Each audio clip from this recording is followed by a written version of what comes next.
નમસ્કાર વિદ્યાર્થી મિત્રો, જય શ્રી કૃષ્ણ. આજના નવા વિડીયોમાં learning four tomorrow YouTube channel પર આપ સર્વેનું હું સંજય બારિયા હાર્દિક સ્વાગત કરું છું.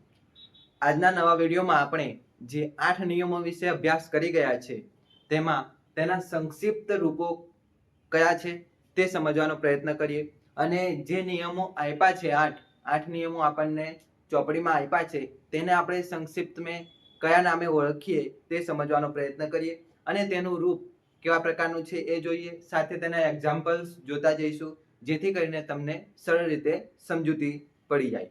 તો વિદ્યાર્થી મિત્રો, આપણે સૌથી પહેલા આપણે જે નિયમો આપ્યા છે તેના સંક્ષિપ્ત રૂપો જોઈએ અને સંક્ષિપ્ત રૂપોને જોયા બાદ તે નિયમની દલીલ જોઈએ. તો વિદ્યાર્થી મિત્રો, આપણે પહેલા સંક્ષિપ્ત રૂપો જોઈએ. સૌથી પહેલા મિત્રો, નિયમ નંબર 1, જેને આપણે ગુજરાતીમાં પૂર્વાંગના સ્વીકારના આધારે ઉત્તરાંગના સ્વીકારને લગતો નિયમ, એટલે પૂર્વાંગ આપણું આ પી વિધાન આપણું પૂર્વાંગ થયું અને ક્યુ વિધાન આપણું ઉત્તરાંગ થયું. હવે નિયમ આપણો કયો છે? પૂર્વાંગના સ્વીકારના આધારે ઉત્તરાંગનો સ્વીકાર. એટલે પૂર્વાંગનો સ્વીકાર એટલે પી વિધાનનો સ્વીકાર, એના આધારે પી વિધાનના સ્વીકારના આધારે આપણો જે ક્યુ વિધાન, જેને આપણે ઉત્તરાંગ કહીએ છીએ, એ ઉત્તરાંગનો સ્વીકાર એટલે કે ક્યુ નો સ્વીકાર, જેને આપણે ટૂંકમાં એમપી ના નિયમ તરીકે ઓળખીએ છીએ. હવે જે બીજો નિયમ છે એ તેનાથી થોડો અલગ છે, મતલબ કે એમટી નો નિયમ. એમટી ના નિયમને આપણે ગુજરાતીમાં ઉત્તરાંગના નિષેધના આધારે પૂર્વાંગનો નિષેધ, એટલે તમને સમજાવું. આ આપણું પૂર્વાંગ થયું, પૂર્વાંગ, અને આ આપણું ઉત્તરાંગ. પૂર્વાંગ એટલે પહેલું વિધાન, ટૂંકમાં પૂર્વાંગ એટલે પહેલું વિધાન અને ઉત્તરાંગ એટલે તેના પછીનું વિધાન. આપણો નિયમ કેવી રીતે છે? ઉત્તરાંગના નિષેધના આધારે પૂર્વાંગનો નિષેધ, એટલે કે ઉત્તરાંગ આપણું ક્યુ વિધાન છે એટલે ક્યુ વિધાનનો નિષેધ કરવાનો છે. અહીંયા ક્યુ વિધાનનો નિષેધ આવી ગયો અને તેના આધારે આપણે પૂર્વાંગનો સ્વીકાર, પૂર્વાંગ એટલે પ્રથમ વિધાનનો સ્વીકાર, એટલે આપણે તેના આધારે નિષેધ પી વિધાન સ્વીકાર કર્યું, મતલબ કે ફલિત કર્યું, જેને એમટી ના નિયમ તરીકે ઓળખવામાં આવે છે. હવે જે ત્રીજો નિયમ છે એચએસ નો નિયમ, એચએસ ના નિયમને આપણે સોપાધિક સંવિધાનને લગતા નિયમ તરીકે ગુજરાતીમાં ઓળખીએ છીએ. તેની અંદર 3 વિધાનો આપ્યા હોય છે, પી, ક્યુ અને આર. આ 3 વિધાનો હોય છે, જેમાં પી શરતી ક્યુ, ફરી જો પહેલા આમ જવાનું, પછી ત્યાંથી આવી રીતે આવવાનું અને ત્યારબાદ આમ જવાનું. જેવી રીતે એચએસ ના નિયમમાં પી શરતી ક્યુ, ક્યુ શરતી આર માટે પી શરતી આર. અહીંયા જુઓ, પહેલા પી શરતી ક્યુ જે આપણું પ્રથમ વિધાન છે, પછી ક્યુ શરતી આર એ આપણું નવું વિધાન છે. તો પહેલા સીધા ગયા, પછી બેક આવ્યા માટે ક્યુ શરતી આર. આ આર આપણું નવું વિધાન થયું. હવે તેનું ફરી વિધાન કેવું છે? પી શરતી આર, એટલે આવી રીતે ગયા. એટલે પહેલું વિધાનને ક્રોસ કરીને ક્રોસ લઈ જવાનો, બીજું વિધાન છે એને ક્રોસ કરીને અહીંયા લાવવાનું, આવી રીતે. અને ફરી વિધાન તો સીધું, એટલે પહેલા સીધી રેખામાં, પછી ક્રોસ કરવાનો, ફરી બીજે ઉલટો ક્રોસ કરવાનો અને તેનું ફરી વિધાન શોર્ટમાં યાદ રાખવા માટે, જેને આપણે સોપાધિક સંવિધાનને લગતા નિયમ તરીકે ઓળખીએ છીએ. હવે જે ડીએસ નો નિયમ છે, ડીએસ ના નિયમને આપણે વૈકલ્પિક સંવિધાનને લગતો નિયમ તરીકે ઓળખીએ છીએ ગુજરાતીમાં, અને તેના 2 ભાગ પાડ્યા છે. પી વિકલ્પન ક્યુ, નિષેધ ક્યુ માટે પી, એટલે પહેલા ઉત્તરાંગનો નિષેધ કરીને પૂર્વાંગને સ્વીકાર કર્યું છે, અને બીજામાં પૂર્વાંગનો નિષેધ કરીને ઉત્તરાંગનો સ્વીકાર કર્યો છે. એટલે પી વિકલ્પન ક્યુ, નિષેધ ક્યુ માટે પી, અને એનું બીજા પ્રકારનું રૂપ છે પી વિકલ્પન ક્યુ, નિષેધ પી માટે ક્યુ. એટલે પહેલામાં ઉત્તરાંગનો નિષેધ કરીને પૂર્વાંગનો સ્વીકાર કર્યો અને બીજામાં પૂર્વાંગના નિષેધ કરીને ઉત્તરાંગનો સ્વીકાર કર્યો. હવે જે સીડીનો નિયમ છે, ખાસ મુશ્કેલી આપતો નિયમ, જે આપણને દલીલ આગળ આપણે જોવાના છે, એ દલીલમાં વધારે આપણને મુશ્કેલી આપે ને એ નિયમ આ છે, જેને સીડીના નિયમ તરીકે ઓળખવામાં આવે છે અને ગુજરાતીમાં તેને વિધિવાચક વિધાનોમાંને લગતા નિયમ તરીકે ઓળખવામાં આવે છે. આ નિયમની અંદર બે કારકોનો ઉપયોગ થયેલો છે. આપણે જે આગળ જોઈ ગયા તેમાં વધારે એક જ કારકનો વધારે પ્રયોગ થયો હતો.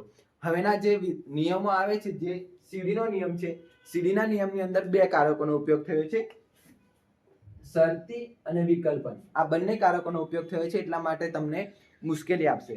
સાથે જે નિયમનું રૂપ છે એ પી શરતી ક્યુ, આર શરતી એસ, પી વિકલ્પન આર અને ક્યુ વિકલ્પન એસ.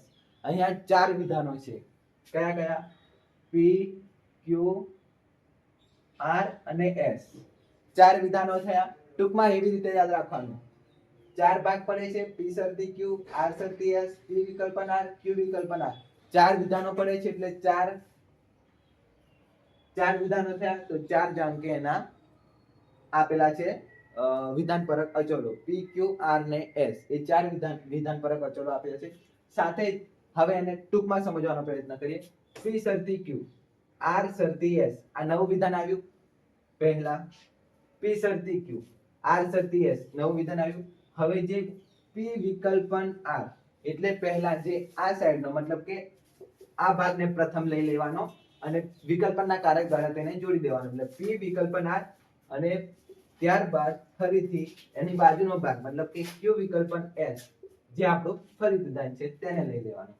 હવે જે સિમ્પનો નિયમ છે, જેને આપણે સરલીકરણના નિયમ તરીકે ઓળખીએ છીએ ગુજરાતીમાં, આ નિયમની અંદર બે વિધાનો આપેલા હોય છે અને બે વિધાનોમાંથી કોઈ એક વિધાન આપણે છૂટું કરતા હોઈએ છીએ. અહીંયા જોઈએ બે વિધાનો છે પી અને ક્યુ, જેને સમુચ્ચયના કારક દ્વારા જોડેલું છે. તેમાંથી આપણે પહેલા પી વિધાન નિષ્પન્ન કર્યું, મતલબ કે પી વિધાન ફલિત કર્યું. હવે જે એનું બીજું રૂપ આપ્યું છે પી સમુચ્ચય ક્યુ માટે ક્યુ. પહેલા અહીંયા ઉત્તરાંગને ફલિત કર્યું, બીજા રૂપની અંદર પૂર્વાંગને ફલિત કર્યું છે. હવે જે કોંજનો નિયમ છે, નિયમ નંબર 7, જેને આપણે સમુચ્ચયના નિયમ તરીકે ઓળખીએ છીએ, જેમાં બંને વિધાનો અલગ અલગ આપેલા હોય છે અને તેને સમુચ્ચયના કારક દ્વારા જોડીને ભેગા કરતા હોય છે. જેવી રીતે પી અને ક્યુ બંને વિધાનો અલગ અલગ આપ્યા છે, પણ તેના આધારે એક ફલિત વિધાન, સંયુક્ત ફલિત વિધાન મતલબ કે પી સમુચ્ચય ક્યુ એ બંને વિધાનોને સમુચ્ચયના કારક દ્વારા જોડવાયા છે. એના પણ બે ભાગ પાડ્યા છે. પહેલા પી અને ક્યુ માટે પી સમુચ્ચય ક્યુ. પહેલા અહીંયા પૂર્વાંગ લીધું છે અને ત્યારબાદ ઉત્તરાંગ લીધું છે. એનો જે બીજો રૂપ છે તેમાં પ્રથમ ઉત્તરાંગ લીધું છે અને ત્યારબાદ પૂર્વાંગ લીધું છે ફલિત વિધાનની અંદર. હવે જે આપણો છેલ્લો નિયમ છે, જેને ટૂંકમાં એડના નિયમ તરીકે ઓળખીએ છીએ, તેને સમજવાનો પ્રયત્ન કરીએ. એડના નિયમની અંદર એક જ વિધાન આપ્યું હોય છે, પણ આપણે એ વિધાનમાં વિકલ્પનના કારક દ્વારા કોઈક બીજા વિધાનને ઉમેરીએ છીએ, મતલબ કે એડ કરીએ છીએ. માનો કે અહીંયા પી વિધાન આપ્યું છે, માત્ર એક જ વિધાન આપ્યું છે, પરંતુ આપણે વિકલ્પનનું કારક લગાવીને કોઈ બીજું વિધાન બહારથી લઈએ છીએ. અહીંયા ક્યુ વિધાનને એડ કર્યું. માટે આ નિયમ જ્યારે તમે આગળ દલીલો આપેલી હશે એમાં કોઈ વિધાન આગળ, જેવી રીતે આ PQRS આ ચાર વિધાનો અહીંયા દલીલમાં દેખાય છે, પરંતુ જે આધાર વિધાનો આપ્યા હશે ને, આધાર વિધાનોની અંદર ના દેખાય, ત્યારે સમજી લેવાનું કે અહીંયા એડનો નિયમ ઉપયોગ થયો છે. આગળ હું તમને સમજાવતો રહીશ. હવે આપણે એક્ઝામ્પલ જોઈએ કે જે દલીલ આપેલી છે તેમાં આપણે કયો નિયમ લાગે છે તે તમને કેવી રીતે સરળ રીતે સમજાય તે જોવાનો પ્રયત્ન કરીએ. સૌથી પહેલા પી શરતી ક્યુ શરતી કૌંસમાં એ સમુચ્ચય બી, બે વિધાનો આપ્યા છે, આ 1 અને 2. વચ્ચે શરતીનું કારક છે. વિદ્યાર્થી મિત્રો, પ્રથમ તમારે કૌંસની અંદર જે વિધાનો આપ્યા હોય તેમાં બ્રેકેટ કરીને કૌંસમાં પૂરી દેવાના છે બંને વિધાનો, જેથી તમને જે બંને વિધાનોને સંયુક્ત રીતે જોડતું જે કારક હોય છે એ કારક સ્પષ્ટ રીતે અલગ તરી આવે. એટલા માટે અહીંયા પી શરતી ક્યુ એ વિકલ્પન બી, આ બંને એક એક કૌંસમાં અલગ અલગ છે. પી શરતી ક્યુ માટે એ વિકલ્પન બી, પી શરતી ક્યુ જેને આપણે પી વિધાન કહીએ, શરતીનું કારક છે એટલે શરતી મૂકી દેવાનું. એ સમુચ્ચય બી જેને આપણે ક્યુ વિધાન કહીએ. હવે પી શરતી ક્યુ એ તો આપણું પી વિધાન છે માટે એને પી કહીએ. હવે એનું ફરીથી વિધાન છે માટે એ સમુચ્ચય બી જેને આપણે ક્યુ વિધાન કહ્યું હતું. વિદ્યાર્થી મિત્રો નિયમ નંબર 1 જુઓ. પી શરતી ક્યુ પી માટે ક્યુ એના જેવું અહીંયા રૂપ બને છે. જે પી શરતી ક્યુ એક કોષ્ટક એક કૌંસની અંદર પૂરેલું છે એ આખું આપણું પી વિધાન છે અને શરતીનું કારક તો બેઠે બેઠું છે સાથે એ સમુચ્ચય બી એ આપણું ક્યુ વિધાન થયું. હવે નિયમ આપણો કેવો છે? પૂર્વાંગના સ્વીકારના આધારે ઉત્તરાંગનો સ્વીકાર. મતલબ કે પૂર્વાંગ આપણું પી થયું એટલે પી નો સ્વીકાર એટલે પી શરતી ક્યુ એ આપણે એને સ્વીકાર કર્યો અને તેના આધારે ઉત્તરાંગનો સ્વીકાર. ઉત્તરાંગ આપણું એ સમુચ્ચય બી એ આપણું ઉત્તરાંગ વિધાન છે. મતલબ કે બીજા નંબરનું વિધાન છે. પૂર્વાંગ એટલે કે પ્રથમ નંબરનું વિધાન. એ સમુચ્ચય બી નો આપણે સ્વીકાર કર્યો. મતલબ જે પહેલા નંબરનું એક્ઝામ્પલ છે એ આપણા એમ્પ્ટીના રૂપના પ્રકારનું છે. માટે પી શરતી ક્યુ પી માટે ક્યુ આ વિધાનનું જે રૂપ આપતું હોય એ આપણા એમ્પ્ટીના નિયમમાં આવે છે. હવે જે બીજા નંબરનું એક્ઝામ્પલ છે એ જોવાનો પ્રયત્ન કરીએ.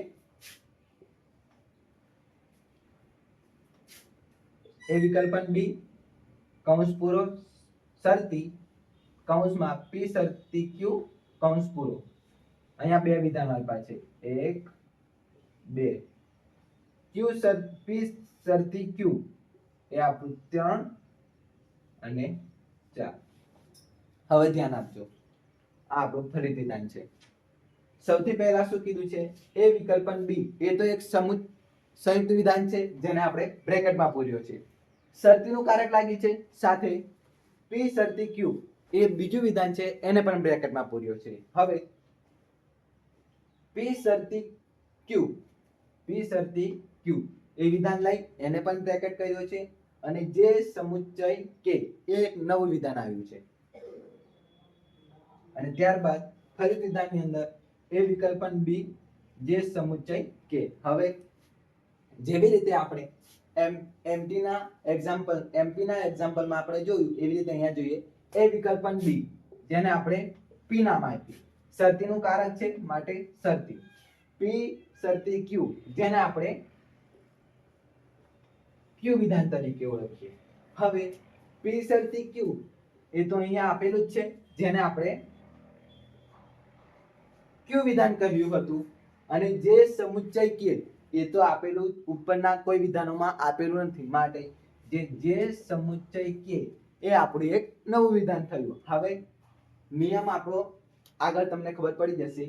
પી ક્યુ હવે અને આર વિધાન આપી દઈએ. જે સમુચ્ચય કે એને આપણે આર વિધાન આપ્યું. હવે નિયમ કેવી રીતે બને છે દેખો. પી શરતી ક્યુ શરતી આર. પી શરતી આ આપણું એ વિકલ્પન બી એ આપણું પી વિધાન. પી શરતી ક્યુ એ આપણું ક્યુ વિધાન. હવે પાછું ક્યુ વિધાનને પાછું લીધું. જો પી શરતી ક્યુ આવી ગયું અને જે સમુચ્ચય કે એ આપણું એક નવું વિધાન છે. અહીંયા આર પ્રકારનું વિધાન જેને આપણે આર કર્યું. હવે નિયમ કેવો બને છે જેનું ફરી વિધાન જોઈએ. ફરી વિધાનની અંદર એ વિકલ્પન બી એ તો આપણું પી વિધાન હતું. શરતીનું કારક છે તો શરતીનું કારક બેઠું ને બેઠું મૂકી દેવાનું. સાથે જે સમુચ્ચય કે એ તો આપણું આર વિધાન છે જેને આપણે આર વિધાન તરીકે ઓળખ્યું છે. તમારે આર વિધાન એટલે જે પી શરતી ક્યુ શરતી આર માટે પી શરતી આર આ પ્રકારનું રૂપ કયા નિયમનું છે? તમને ખ્યાલ છે કે આ પ્રકારનું રૂપ એચએસ ના નિયમનું છે. એચએસ ના નિયમનું રૂપ એટલે જે બીજા નંબરનું એક્ઝામ્પલ છે તે એચએસ ના નિયમનો છે. માટે હવે વિદ્યાર્થી ધ્યાન આપજો. થોડી મુશ્કેલી પડે એવું તમને કોન્સેપ્ટ ઉકેલવાનો પ્રયત્ન કરું. તમારે જે એ વિકલ્પન બી અહીંયા જે કારક આપેલું છે એને નથી જોવાનું. જે કૌંસની અંદર જે કારકનો ઉપયોગ થયેલો છે એને જોવાનું નથી, પણ કૌંસની બહાર એટલા માટે કૌંસ કરવાનો છે. પહેલા તમે જ્યારે શીખતા હો ને ત્યારે કૌંસ પાડી દેવા જેથી કરીને જે આપણું બંને વિધાનોને સંયુક્ત રીતે જોડતું જે કારક હોય છે એ કારક અલગ રીતે તરી આવે. અહીંયા પણ શરતીનું કારક છે, પણ આપણે શરતીના કારકને ધ્યાનમાં લેવાનું નથી. આ એક અલગ બ્રેકેટમાં છે અને પી શરતી ક્યુ એ એક અલગ બ્રેકેટમાં છે. તેના આપણે કારકોને ધ્યાનમાં નથી લેવાના, પરંતુ જે વચ્ચે જે બંને વિધાનોને સંયુક્ત રીતે જોડતું હોય એ કારક ધ્યાનમાં લેવાનું છે.